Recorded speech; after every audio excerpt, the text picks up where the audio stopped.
Hi, I decided to try something new for this assignment. I'm going to do a podcast type of thing. So, these two chapters give a great overview of the universal design for learning.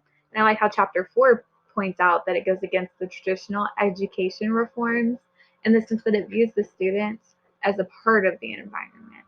So, like, whereas traditionally the teacher might think of a disability existing like solely within the student, but like universal design for learning encourages that teacher to look at what can we manipulate in our environment to help that student learn despite of the disability.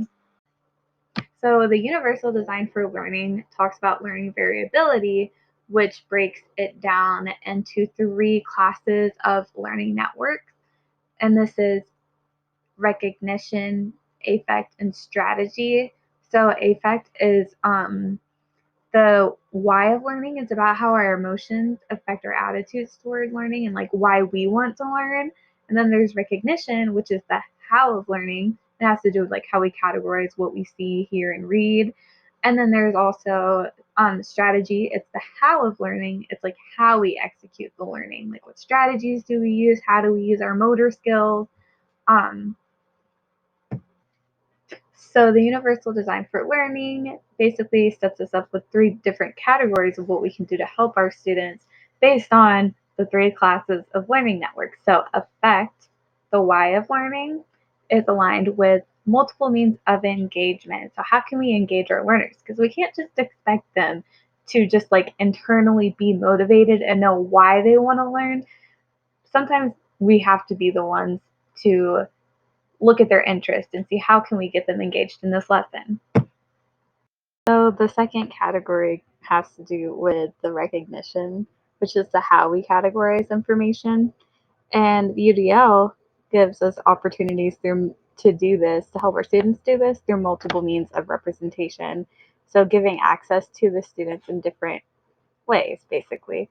So the book pointed out how print is really great at teaching reading, but for subjects like math and science, it might take visual learning too, and also listening comprehension.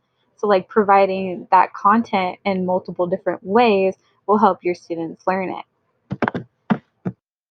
So, the third class of learning networks is strategy. So, the how of learning. How can we use our actions and skills to process this information and express it in a way that makes sense to us and the people around us. So the UDL talks about how we can do this for providing opportunities for multiple means of action and expression. So, like, we're helping the students learn to self regulate their executive functions. We're giving them opportunities, like different ways to express and communicate what they've learned.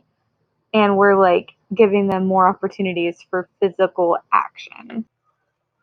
So the UDL guidelines encourages us to look at the different variations of learning that students have.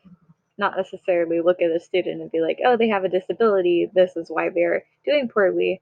We're going to say, oh, they learn in a different way. So let's see, how can we change our curriculum? What is wrong with our curriculum that does not allow the student to learn? And we're able to support students that way rather than looking at it from a deficit viewpoint. So bringing it back to the affect learning network, the why we're learning, UDL wants us to provide multiple means of engagement in three categories.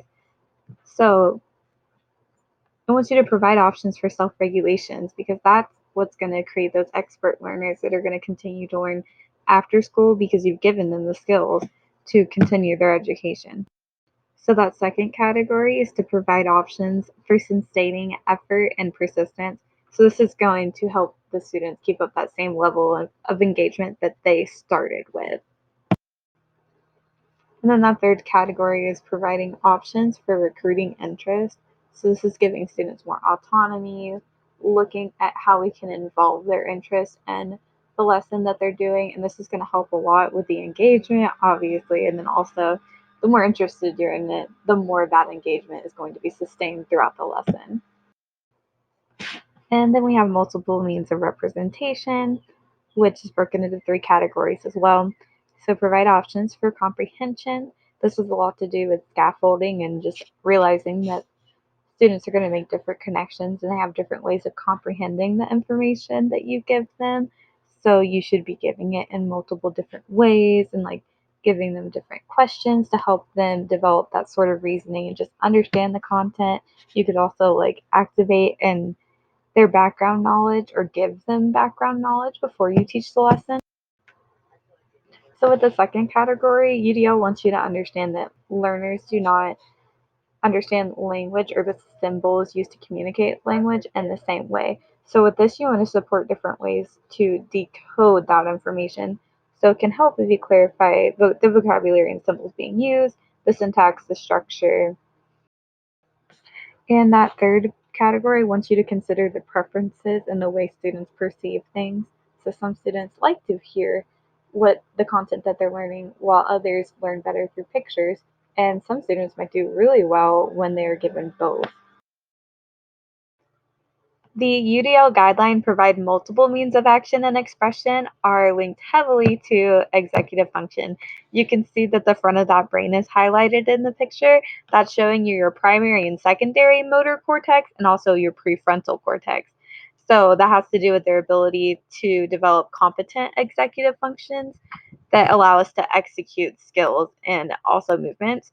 And then also their abilities to learn, coordinate simple movements into fluent skills and abilities, and then the primary motor capabilities, so their ability to move and perform basic actions. The Universal Design for Learning Guidelines was originally created to help those out who are in instructional design. So basically, they were building the guidelines or building scaffolds into the curriculum. But I really recommend teachers to use this in their day-to-day lives, even if they're not doing a curriculum-based lesson, because it will help the students out so much and really just lead to the betterment of their learning.